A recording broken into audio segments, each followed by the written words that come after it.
अमेरिकी सेनेट में एक बिल का मसवदा पेश किया गया है जिसमें पाकिस्तान के खिलाफ नई पाबंदियां आयद करने की सिफारिश की गई है कि पाकिस्तान अगला निशाना है और उस निशाने को वो ये नहीं है कि सैंक्शंस लगाएंगे, पाकिस्तान बाकायदा फिजिकल निशाना है। कि इसके अंदर जो इन्वेस्टिगेशन कही गई है वो दो चीज़ों के बारे में कही गई कि पाकिस्तान की ये इन्वेस्टिगेशन करें कि क्या वो पंजशेर में इन्वॉल्व था कि ये नहीं था। अच्छा, बिल आया है वो बहुत ही खतरनाक है। तो अब मेरा ख्याल है यही होने जा रहा है, एक और तलवार आपके सर के ऊपर आ रही है। फिर वो समझते ये है कि इस चाइना का मुकाबला सिवाय इंडिया के और कोई नहीं कर सकता, क्योंकि पाकिस्तान के बारे में तो वो हाथ धो के बैठ गया कि पाकिस्तान तो चीन के खिलाफ नहीं जाता।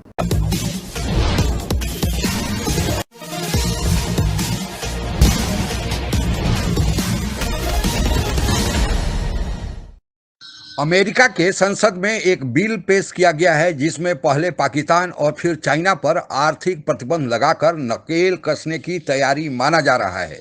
पाकिस्तानी मीडिया यह मान रहा है कि चीन का मुकाबला केवल भारत ही कर सकता है। इसी कारण अमेरिका भारत को मजबूत और चीन और पाकिस्तान को कमज़ोर करने की साजिश कर रहा है। इसी हकीकत से रूबरू कराती आज की पाक मीडिया की परिचर्चा, आइए आगे सुनते हैं। अमेरिकी सेनेट में एक बिल का मसवदा पेश किया गया है जिसमें पाकिस्तान के खिलाफ नई पाबंदियां आयद करने की सिफारिश की गई है कि पाकिस्तान अगला निशाना है और उस निशाने को वो ये नहीं है कि सैंक्शंस लगाएंगे, पाकिस्तान बाकायदा फिजिकल निशाना है। कोई भी मुल्क पार कराया था जो कि इजराइल के खिलाफ गुफ्तगू करेगा उस पर सैंक्शन लगाई जा सकती हैं। 21 सेनेटर वो हैं कि जो चुनीदा सेनेटर्स हैं, जिनके बारे में कहते हैं कि they are the laurels of American politics, जिनको हर एक कोई ना कोई थिंक टैंक रन करता है या उस थिंक टैंक जो है उसको स्पॉन्सर करता है या वो थिंक टैंक के अंदर खुद काम करता है। यानी ये वो लोग हैं जो अमेरिकन पॉलिटिक्स को डिजाइन करते हैं। अब ये बिल जो है, इसके बिल का नाम है, आप अंदाजा करें, एक्ट में be cited as the Afghanistan counter terrorism oversight and accountability act of 2021। इसमें तो सबसे इंपॉर्टेंट तीन चीज है वो अकाउंटेबिलिटी जो है कि इतने 20 साल हमने 3000 अरब डॉलर जो हमने खर्च किए हैं वो कहाँ खर्च हुए और उसका फायदा क्यों नहीं हुआ। उसके अंदर जो सबसे बड़ी कोटेड चीज है वो ये है, वो उसकी स्टेटमेंट लॉयड ऑस्टिन की। लॉयड ऑस्टिन उनका डिफेंस मिनिस्टर, आपको पता है, उसने कहा है कि हमें कभी तवक्को ही नहीं थी कि ये 3 लाख फौज जो है अचानक कोलैप्स कर दे, कि ये तो बड़ी अजीबोगरीब बात। और दूसरा, हमें ये भी तवक्को नहीं थी कि पंजशेर के अंदर जो फौज इकट्ठी हो रही थी वो कैसे वो हुई।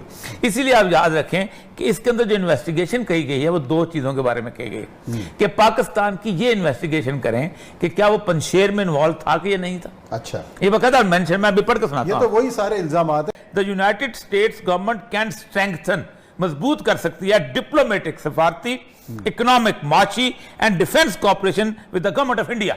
अच्छा, वो एरिया प्रेसिडेंट रिपोर्ट करे 90 दिन के अंदर इंडिया के अंदर, इंडिया के साथ हम सफारती और उसके बाद माशी और वो कौन से एरिया है। दूसरा, and defence is India as appropriate to address the economic and security challenges posed by the People's Republic of China. Number 1 कि रिपब्लिक ऑफ चाइना ने उसके ऊपर जो थ्रेट्स है उसको कौन कहा, द रशियन फेडरेशन, और रूस ने उसके, and the Taliban in this region and an assessment of how the changes Indian security environment resulting from the Taliban's takeover of Afghanistan will affect United States government with India। ठीक, वो कहते हैं United engagement की अंदर देता है कि तालिबान कैसे, किस तरीके से, किस रूट से इंडिया पे इफेक्ट करेंगे, कश्मीर पे क्या करेंगे। बिल आया है वो बहुत ही खतरनाक है। तो अब मेरा ख्याल है यही होने जा रहा है, एक और तलवार आपके सर के ऊपर आ रही है। FATF की तलवार, IMF की तलवार और अब सैंक्शंस की, जिसके अंदर ये भी हो सकता है कि आपके इदारों के लोगों के ऊपर ट्रैवल बैन कर दिया जाए, उनको डेजिग्नेट कर दिया जाए एज बैंड ट्रैवलर्स, वो शायद पाकिस्तान के बाहर ना जा सकें। टारगेटिंग अटैक उसमें लिखा हुआ है बिल में, इस बहुत ही खतरनाक बिल है। तो एक तो ये एक बहुत बड़ी क्राइसिस अमेरिका के साथ शुरू हो गई है। ये अगर आप समझते हैं ये क्राइसिस नहीं है, बहुत बड़ी क्राइसिस, और वो जिस किस्म की चीज़ें मांग रहे हैं वो आपके लिए इतनी आसान नहीं है देनी। तो फॉरेन पॉलिसी का ये एक क्राइसिस, क्रिटिकल पॉइंट। और याद रहे 90 की दिहाई में अमेरिका ने इसी किस्म के बिल्स पास किए थे कांग्रेस ने, और फिर अमेरिकन प्रेसिडेंट को दे दिया था पावर कि हर साल सर्टिफाई करो कि अमेरिका के पाकिस्तान न्यूक्लियर बॉम्ब नहीं बना रहा। तो उन्होंने सैंक्शन लगा दिए थे कि अगर ये बना रहा है तो सैंक्शन लगा दो, मगर प्रेसिडेंट हमें बताया कि ये बना रहा है या नहीं बना रहा। तो हर साल फिर हमें जाके हाथ जोड़ने पड़ते थे, हर साल के ईयर टू ईयर आपको लीज मिलती थी थोड़ी।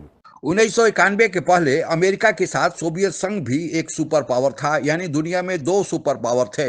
लेकिन 1991 में जब सोवियत संघ का विघटन हो गया और सोवियत संघ विघटन के बाद रूस सहित कुल 15 देशों में विभक्त हो गया, तब से लेकर आज तक अमेरिका अकेला सुपर पावर बना हुआ है। अब अमेरिका के इस सुपर पावर के पद को चीन चुनौती दे रहा है और चीन ने इसके लिए तैयारी भी कर रखा है। वह अपने को आर्थिक रूप से इतना मजबूत कर लिया है कि वह अब सुपर पावर का दावेदार उसको माना जा रहा है। इसके साथ ही चीन उन गरीब देशों को जिनको मदद की जरूरत है, आर्थिक मदद की जिन्हें बहुत आवश्यकता है, उन्हें वह पैसा देकर अपने वन बेल्ट वन रोड कार्यक्रम के तहत कर्ज देकर इंफ्रास्ट्रक्चर डेवलपमेंट करके उन्हें भी अपने पीछे खड़ा कर रहा है। पाकिस्तान भी उनमें से ही एक है जो हमारा पड़ोसी है। लेकिन चीन को पता है कि चीन के सुपर पावर बनने के राह में दो बड़े देश जो चीन के पड़ोसी हैं, पहला रूस और दूसरा भारत, राह में बाधा बन सकते हैं। चीन रूस को आर्थिक मदद दे रहा है क्योंकि रूस को आर्थिक मदद की आवश्यकता है, और दूसरा चीन चाहता है कि रूस कहीं उलझा रहे। अभी हाल में ही यूक्रेन के मामले में जो रूस और अमेरिका के बीच तनातनी चल रही है, यह पीछे भी इसके चीन का ही हाथ है। चीन चाहता है कि अमेरिका जो सोल सुपर पावर अभी है वह रूस के साथ उलझा रहे। तो चीन के दो मकसद पूरे हो रहे हैं। एक तो जो उसके मार्ग में दो रोड़े हैं, एक अमेरिका और दूसरा उसका पड़ोसी रूस, दोनों आपस में ही लड़ते रहेंगे तो इसमें फायदा चीन को ही होगा। और दूसरा जो चीन का सबसे मार्ग में बड़ा रोड़ा है वह भारत, और भारत भी चीन का पड़ोसी है। भारत के साथ भी चीन ने आर्थिक संबंध बनाकर वह कोशिश किया कि भारत उसका पिछलग्गू बन जाए, जैसा कि पाकिस्तान या अन्य देश बने हुए हैं। लेकिन भारत चीन के साथ साथ अमेरिका के साथ भी अपना संबंध बनाए रखा, और यह चीन के लिए ही नहीं बल्कि भारत की यह पुरानी नीति विदेश के संबंध में रही है कि वह विदेशी मामलों में गुटनिरपेक्षता की नीति अपनाते रहता है। सभी देशों से समान संबंध और सभी देशों से सामान्य दूरी। लेकिन चीन को यह पसंद नहीं था, और इसी कारण चीन ने 2019 में जो जून महीने में गलवान घाटी में भारत के साथ किया, वह केवल भारत को बताने के लिए था कि आप अगर अमेरिका के कैंप में जाएंगे तो हम भी इधर बैठे हुए हैं। लेकिन चीन की दाल भारत के सामने नहीं गली। भारत ने उसका मुंहतोड़ जवाब दिया, और आज तक सीमा पर तनाव बना हुआ है। न भारत एक कदम पीछे आज तक हटा और न हटेगा। यह बात अमेरिका को भी मालूम है, सारे पश्चिमी देशों को मालूम है कि चीन का मुकाबला अगर कोई कर सकता है तो भारत ही कर सकता है। और अमेरिका का भी इंटरेस्ट है कि चीन पर नकेल रखा जाए, क्योंकि चीन अमेरिका के ही सुपर पावर की कुर्सी को चैलेंज कर रहा है, चुनौती दे रहा है। इसलिए अब अमेरिका और अमेरिका के सारे सहयोगी देश भारत के पीछे खड़े हैं, और चीन पर लगाम लगाने के लिए और चीन के सहयोगी पाकिस्तान पर लगाम लगाने के लिए जो बिल की चर्चा हो रही है वह इसी का एक हिस्सा है कि इन लोगों पर आर्थिक प्रतिबंध लगाकर इन्हें कमज़ोर किया जाए। क्योंकि इन लोगों की शक्ति, पाकिस्तान के पास तो केवल आर्थिक, अगर प्रतिबंध लगा दिया जाए तो पाकिस्तान तो एक साल में दिवालिया हो जाएगा। चीन के लिए सबसे बड़ी ज़रूरत है कि उस पर अगर आर्थिक प्रतिबंध लगता है तो फिर चीन भी कमज़ोर होगा, और अमेरिका का भी जो लाभ होगा कि वह अपने दुश्मन को नकेल लगाएगा, यह भी फायदा होगा। दूसरा, रूस भी चाल चल रहा है। वह जानता है कि चीन हमारे साथ खेल खेल सकता है, इसलिए चीन पर दबाव बनाए रखने के लिए S-400 जो मिसाइल डिफेंस सिस्टम है, उसके बाद S-500 दोनों भारत को वह दे रहा है।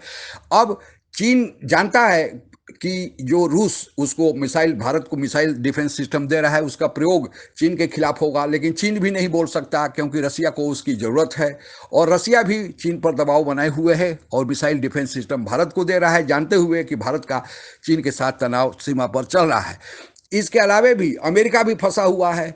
जब जो भी कोई रसिया से कोई रक्षा सामान लेता है, अमेरिका उस पर प्रतिबंध लगाता है, क्योंकि अमेरिका रूस को अपना प्रतिद्वंदी या दुश्मन देश मानता है।